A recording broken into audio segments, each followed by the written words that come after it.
So, hi guys, welcome back to Overtime Heroics MMA. I'm Martin Hamilton. I'm joined today by Rab Truesdale. How you doing, Rab? All right, how's it going? I must admit, I was trying my best that whole time not to call you Richard. See, because it's your brother's phone. And I know. I was like, don't call him Richard, or don't I call him don't. Nick either. My middle name's Richard, so I've been called worse. Bobby Dick. That's that's my full name, Bobby Dick Truesdale. But I, so Rab, you're fighting on Bellator next tomorrow. Actually, it's the day before your aye, fight. How you feeling? not too bad. Tomorrow night we get going round about, I think it's about 7 p.m. UK time, about 9 p.m. here in Moscow. I'm the last the undercard before the main events start. About 7 p.m. UK time. I reckon better tune in a wee bit early just to make sure. But aye, Because everyone in the UK as well, you can all watch Rab's fight on the BBC iPlayer.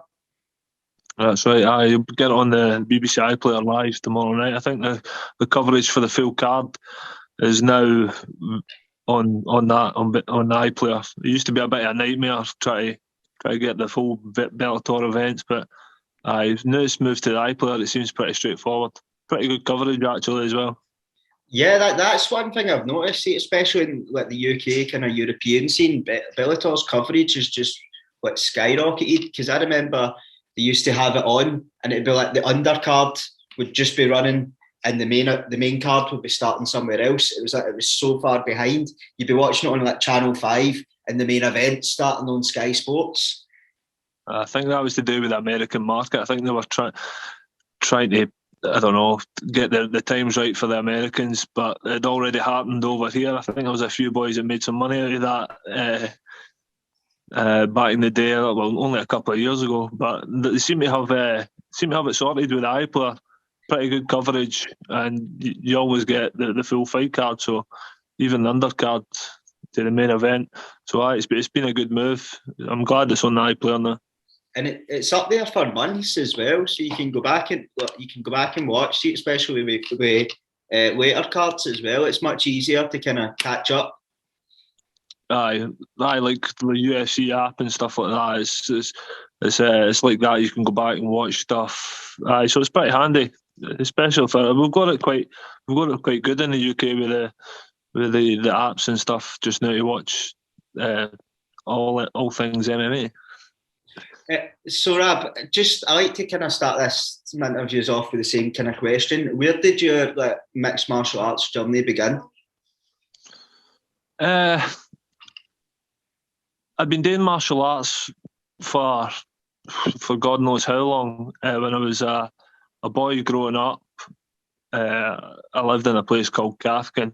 It wasn't too nice a place, and I was getting bullied a wee bit at the high school, and my brother had actually started karate, and I was like, I'll give that a go, and became quite good at it. Ended up being Scottish champion at the karate when I was younger. So kind of taking it from there, dabbled a wee bit in the Japanese jiu-jitsu before the whole family moved through to Alloa when I was in the second year of school. But I was sport Billy, so I done all different kinds of sport.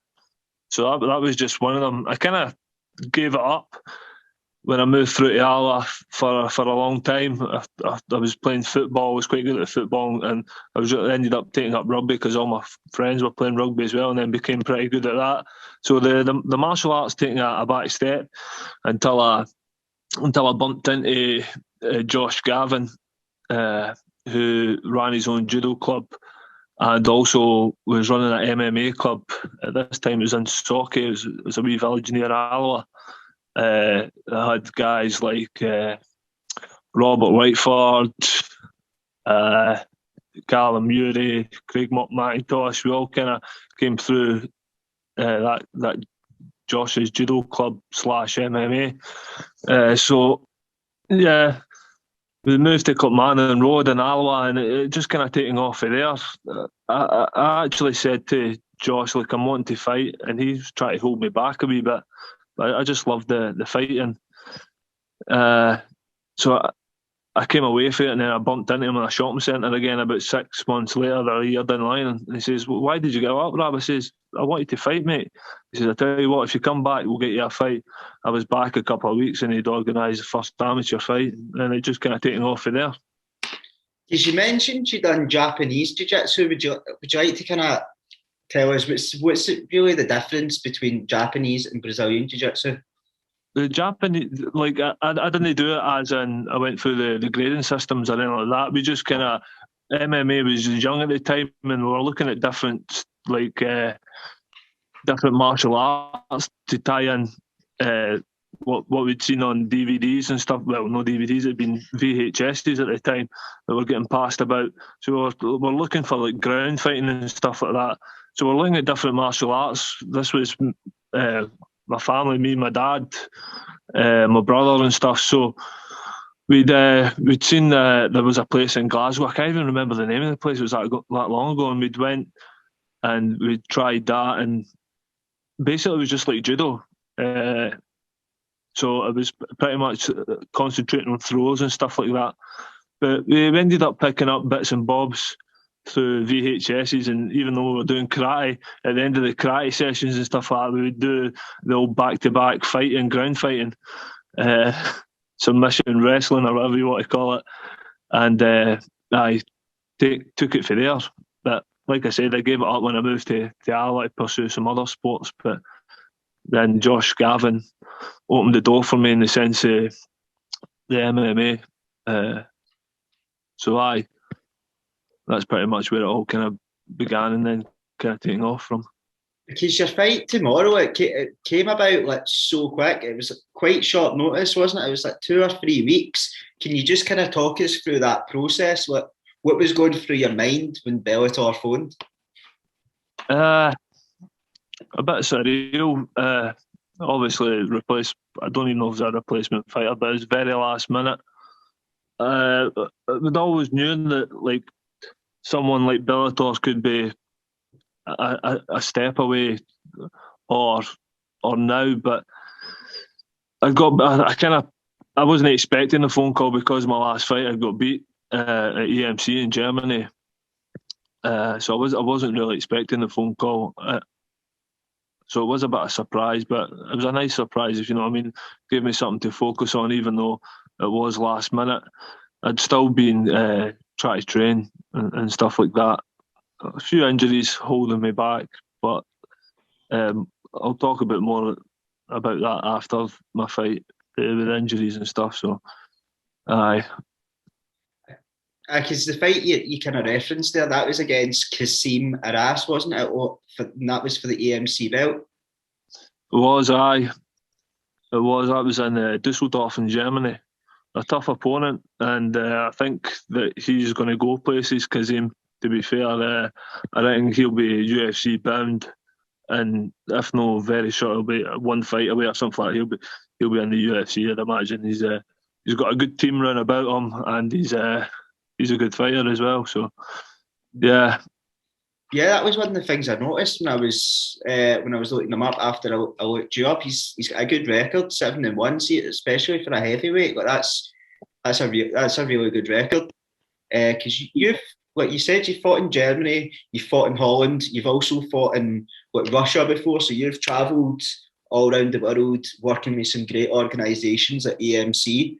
So what's been the most noticeable differences between working with these guys and working with the likes of Bellator, who are like a global organisation? The coverage, obviously, at Bellator is a lot bigger than any other promotion that I've fought for. Like you said, it's global. The American market, it's worldwide. The other kind of promotions have kind of been European based or UK based. So this one's is a bigger audience to get my name out there. Albeit I'm in the later stages of my career, it's better now than never. Do you know what I mean? So, and it's like being a heavyweight as well. It feels like heavyweights can just fight forever. But you notice that with Fedor as well. Like you've got Fedor, who must be about 75 years old, one of the absolute greats of the sport, and he's still throwing hands out there. Aye, that's true. I think he's 45, so he's 10 years older than that I am. And see, when you think about that, and another 10 years doing this, who knows? Maybe we'll see how it goes. I mean, if I could make another 10 years in a career, it'd be pretty good. But the injuries start to build up. But I don't know about Fedor. Like, I think he's there's something dodgy going on there. I think he's Russian made, if you know what I mean. Test tube baby or something. He does. I think he was. He must have been built in a lab somewhere. Aye, built in a lab. To be fair, man, his fake tan today looked good. I was going to ask you that. Did you see Fedor? Like, because she's in the weigh-ins. I'm unsure how they're working it with COVID. Did you have a chance to kind of see Fedor and almost size him up, if you will? I bumped into him a few times. Bumped into him today, actually, in the elevator as I was getting in. He was already in the elevator, and he was got that stare, that 1,000-yard stare, just looking right through me. I just stared at him back. There wasn't any niceties. I was like, "No, can I get a picture with you? Oh, great one," or that. I'm about to go and kill his boy. Do you know what I mean? So I'd imagine it wouldn't have went down too well. But I've bumped into him a few times. He's not said anything to me. I've not really said anything to him back. I've got a job in hand, so I've just been focusing on that. Some fighter, and I probably will maybe speak to him after the fight and stuff tomorrow. But right now, it's just business first. We'll get the pleasure side after I get the win tomorrow. Yeah, absolutely, and that's very reassuring to hear that you're embracing the moment rather than getting caught up. Of course, I sized him up though. When we were in that elevator, I was definitely sizing him up. He's no 6 foot. He's definitely no 6 foot. He's weirder than me. He said he's 6 foot, but he's definitely 5 something. 6 foot with heels. He's 6 foot with a good pair of 6-inch heels on, I think. But aye. So. You mentioned as well that you face off against who's been referred to as Baby Fedor. Without revealing too much, what makes you the guy to beat him? I mean, he's the pressure's on him. It's obviously Fedor's the main event, so I don't know if he's got on this card because it's in Russia, Moscow, in his back garden. But he's on the slide. So I reckon if he doesn't win this one, I'm not too sure Bellator will want to keep that contract going. So there's only so much Daddy Fedor can do for him. So I reckon the pressure's on him. He looked nervous when I met him today. He looked physically nervous. So I reckon the pressure's mounted on him. He's not any spring chicken himself. I think he's about 34. And he's had the limelight on him for a young age. And he's obviously been away for it and came back as well, a bit like myself. So, yeah, it's in his back garden. Pressure's on him. He needs to win if he was wanting to get a contract, whereas I'm fighting for a contract, you know what I mean? He's already got one. His will be ripped up probably, I'd imagine, if he doesn't win.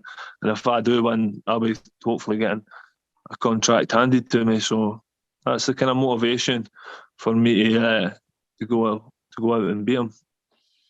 He's weighed in today, and it's not often you get to speak to a fighter the day of the weigh-ins. And I noticed as well that kind of Baby Fedor weighed in 1 pound under the limit of heavyweight. Did that play in your mind a wee bit? Did you start to think maybe he's in a bit of a tough weight cut and cardio could be an issue later in the fight? That's news to me. I didn't even see, with being a heavyweight, you expect everybody to be big anyway, so I didn't even take note of his weight. But I don't think that'll play a big factor. I don't know if he's had a weight cut or not. I've not seen him in the sauna as I've passed by. Yeah. So who knows? I take it he was what, 264 then? Is that what he was? Yeah, 264. See, I didn't know that. I wonder if he's been training, if he's been keeping fit then, because that must be his heaviest, I think, then. Yeah, it was MMA Junkie that had put up the whole list at the end of the Right. day. Does it play into your head a wee bit as well that you're going into his back garden because you've travelled around the world a lot? You seem to like to go to guys' back gardens. Is that kind of how you like to fight? Do you like to kind of come in as and be like the kind of pantomime villain, if you like? Uh, it's a lot easier. For example, the COVID helps. He's trying to. Do you know the worst thing for fighters is see try to get ticket money and sell tickets and all that when you're trying to concentrate on a fight. That's one of the worst things. So see when you're an away fighter, who's going to places like Moscow, Holland, Germany, you're not expected to bring a crowd, so there's no pressure on you to how many tickets you're going to sell. If you sold this amount, we'll give you this. There's none of that. You're just expected to turn up and fight, and the hometown fighter, he sells his tickets, and you just go out and do the business. But it's a lot easier to get fights as well if you're willing to travel. Some of these guys will no fight away from home. They're like their hometown judges, so is that they can. It's like some of the other fighters that will just fight bums to try and get that record up. It's another way of doing it. Do you know what I mean? Get your hometown advantage, your own judges, the other person's having to travel. So it is another way of doing it. But for me, I think it's easier, if you know what I mean. There's less pressure on things that shouldn't really matter in MMA. I know selling tickets and it does matter, but when you're concentrating on a fight, the last thing that you want is chase somebody up for fucking 20 quid. Do you know what I mean? It's aye. So it's a bit easier. No, and that's a really good point as well because that's never something that really gets brought up. Is like that side of MMA, especially on the regional scene where fighters don't get paid large amounts, they rely so heavily on ticket money. So sometimes the chasing up can actually take away a lot from the fight. I'd never really thought of that when I think of fighting away. Yeah, it's just easier, mate. Yeah, because I'm not very clued up on Russian COVID protocols, funnily enough, living in Dumbarton, Scotland. But are they letting fans into the arena tomorrow night, or is it going to be no fans? I think there is fans, mate. I've not checked, to be honest. I'd imagine the football and that was Leicester not playing Spartak Moscow football the other night. There was fans there, Right. so I'd imagine there'll be fans. I'd imagine there'll be fans there. Because having seen like your countrymen like the likes of Chris Duncan, Robert Whiteford, as you mentioned earlier, and Chris Bungard, all having great success over in Bellator. Is this giving you more confidence getting in because you've seen the success I think you guys having? it's good to see other Scottish athletes doing the best that they can. So, I would say that. I mean, obviously, those boys have kind of paved the way for likes of myself and that to come through. They've put on some excellent fights whilst fighting under the Bellator promotion. So, I would say that the boys have paved the way for the likes of myself and others to follow suit. Yeah, and I think we're just going to get a conveyor belt. My hope is to get a conveyor belt of Scottish talent to just keep coming through and keep making that mark in Bellator and like Cage Warriors in the UFC. Aye, Cage Warriors, Bellator, UFC. Aye, the market's there now for the UK guys. Maybe it wasn't there a few years, but a few years prior. But it seems to be. It seems the avenue is there for the guys if they really want to go and do. If they really want to be an MMA fighter, then pick a good gym, get on these amateur shows, build your record as amateur, turn pro, and then you've got Cage Warriors, you've got Bellator now coming to Dublin, London, so the avenue's there for the lads that are coming through just now, which wasn't there really for the likes of myself 10, 12 years ago. Because that's a great point as well. And we're also seeing the likes of Stevie Ray. He's just been the first Scottish guy ever, or first Scottish person ever signed to the PFL as well. So they're making a lot of advances. Yeah. It's good to see Stevie coming back. I thought, obviously, he had some injuries and that. I really like Stevie as a fighter. I like watching him. He's fun to watch.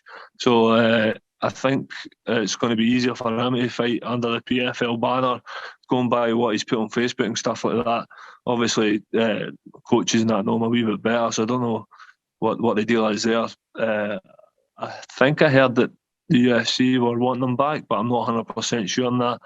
It's just rumour, just chat between the boys. So I don't know if he's maybe on a better contract or something like that with the PFL, and that's why he's now chosen to go there. But it's good to see him back fighting regardless, because he's an exciting fighter to watch. Absolutely, and I really thought that the UFC were going to make that Paddy the Baddy and Stevie Ray fight, because they both looked like they were announcing a fight on the exact same day. All right. Stevie had put something up in the morning that he had just been signed and fight news was coming, and then Paddy done something very similar like 2 hours later.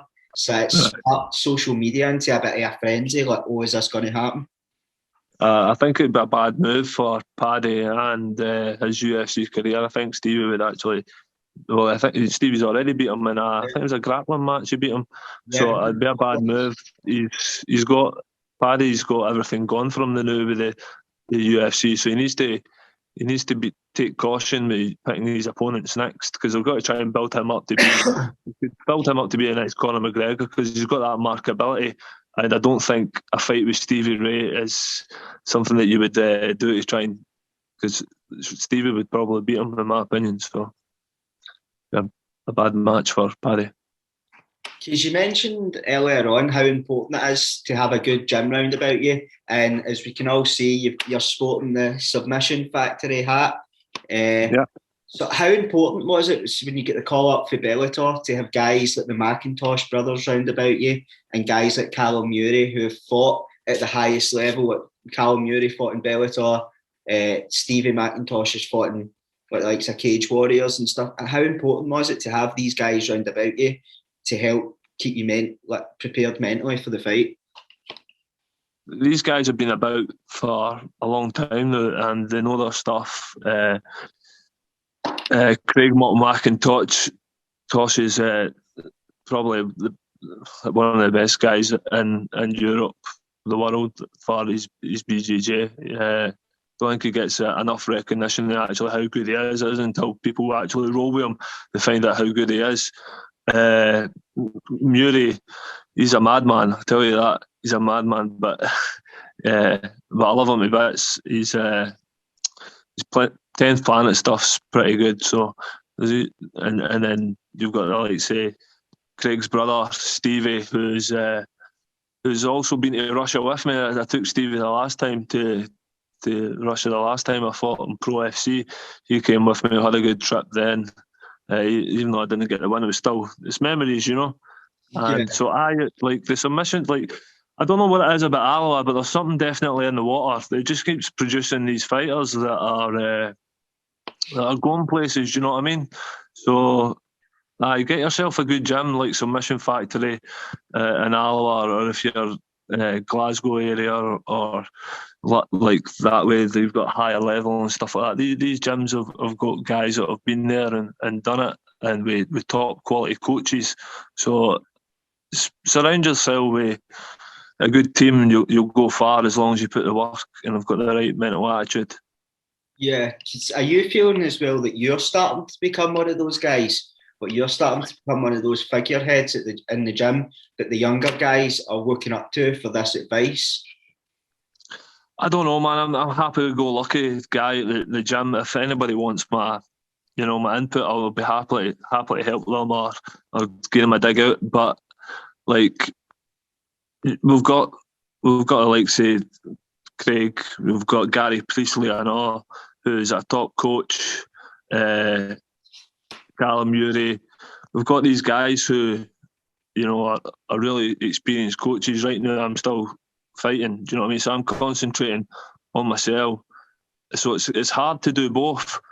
I don't. Maybe down the line, I'll maybe move into that kind of role. But if anybody at the gym needs a hand or ask me any, I'm quite happy to help them. But right now, those guys like Mob have got a lot more knowledge than what I have, and can put it together better as a coach than what I would be able to do. So I would say go and see one of those guys. Go and join up Submission Factory, higher level places like that. Find yourself a good team with good people around you. But I mean, I don't know if the guys look up to me or no. It's not really what I'm about anyway. I'm just a team player, so I turn up to training and one day I could be holding pads with a guy that's in for the first time. The next time I could be holding pads for Callum Urey. It doesn't really matter. We're all trying to learn and we're all learning at different speeds. So, as long as you've got a good team and good people around you, then that's all that really matters. Yeah, absolutely. And like, because Submission Factory, yous are quite a newer gym as well. So yous are just growing and growing and growing every day. So it's really good to see the volume of high level gyms that are now in Scotland, because you've got yourselves who've got guys that have fought all over the world. You've got higher level, you've got Scottish Hit Squad, you've got Evolution Gym, you've got the Grip House. So there's a lot of real talent now floating about Scotland. So it's looking really promising. It's not just that as well. The gyms in Scotland I remember maybe 10 years ago, and it was kind of inbred in me and probably inbred in other fighters around that era, that you were loyal to that one gym, and the other gym was the devil almost. You didn't. But nowadays it's opened up a wee bit. Guys are willing to travel and compete and train with guys for other gyms just to get the level of competition up. It'll help everybody. Our coaches have always been quite good that way, and inviting other guys to come to our sub-Sunday classes at Submission Factory. There's a whole host of people that turn up for all different gyms, and we'll get a good roll in. So just up, not only does it up the level of them, it ups the level of our guys in our area as well. So it benefits everybody. Yeah, absolutely. And I've noticed as well that there's more alliances starting to form in the Scottish gyms. Like you guys use, is it the Real Grappling banner you come under? That's right, aye. So you've got that, and you've got like the likes of the D Unit in Dumbarton, the Grip House and higher level. They're coming under like the likes of the Dinky Ninja fight team. So it's really good to actually see gyms as you said, coming together. Yeah. But Rab, is there anything else you want to say just before we wrap the interview up? Any last words, comments? I don't know. Obviously, I'll need to thank the main man that actually got us the fight, Chris Clark, get the fight agency. I need to give him a shout out, because if it wasn't for him, then the fight wouldn't be on. Also Bellator and Submission Factory, all the teammates that are going to tune in, and all the friends and family that are going to be watching tomorrow night. The brother that obviously travelled out with me, he gave us a big dig out, especially with the COVID restrictions and stuff like that. It was kind of last minute, so he kind of dropped everything just to be able to come with me. So I need to get a big thanks to him as well. So aye. That just one last thing. Like, how did you find travelling over with the whole COVID restrictions? Was it a bit of a nightmare, or was it pretty smooth other than losing your luggage? Other than losing the luggage, it wasn't too bad, mate. I know other guys that have went on holiday and stuff and been fine. I'd went to Germany during the pandemic, and because you come under elite athletes and stuff like that, you've got a bit more leeway. But I'm double jabbed. I've done all the protocols and stuff like that. And as long as you've met all the protocols, okay, they might have to fill in a 20-minute form, another 20-minute form. But apart from that, the COVID tests, I don't know how many I've had of them. I just keep sticking stuff down my throat and up my nose. So as long as you adhere to all the COVID protocols, you're pretty much fine to travel, unless you're in like a red country and then you need to book quarantine hotel, which could be a pain in the backside. So, but It's been all good. That's very reassuring to hear, because obviously as a fan of fighters, you don't want their life being more difficult when they're preparing for such a big moment in their career. You don't want it to be so much red tape in front of them. So hopefully we can start to kind of normalise a wee bit more. But Rab, I know it's late, and we can only thank you for coming on the day before your fight. Thanks very much. And remember, guys, Rab's fight will be on tomorrow night at 7 p.m. roughly UK time. You can catch up on the tune in about 6:30, I'd imagine. Tune in about then, just to make sure. To be fair, the card looks quite decent tomorrow, so I think a lot of people might be tuning in a wee bit earlier. The main card's got some big names on it. It's got Vitaly Minakov coming back. He's the ex-Bellator heavyweight champion. You've got, obviously, Tim Johnson, the greatest of all time, Fedor. And you've got Usman, Khabib's cousin. He's fighting as well. So, it's a good main card and a good undercard with some decent fighters on it as well. Because I must admit, the amount of Khabib's cousins and brothers that are coming out the woodwork here, I need to see that guy's family tree. It must be like a forest. It's massive. They're taking over the hotel. Right, they've took over it. Is Khabib there at the hotel? No, I've no met bumped into Khabib. I don't know if he's here or not. That's one guy I didn't bump into. I don't know if he's going to be there for the fight or not. I'd imagine probably not. We've kind of been in a bit of a bubble as well, so yeah, we'll wait and see. I don't know. So sometimes if you've got a name like Khabib, you get special treatment. So I don't know if he'll be there or not. Aye. But no worries, Rab, and thanks very much for your time. It's greatly appreciated. Aye, no problem, mate. Cheers.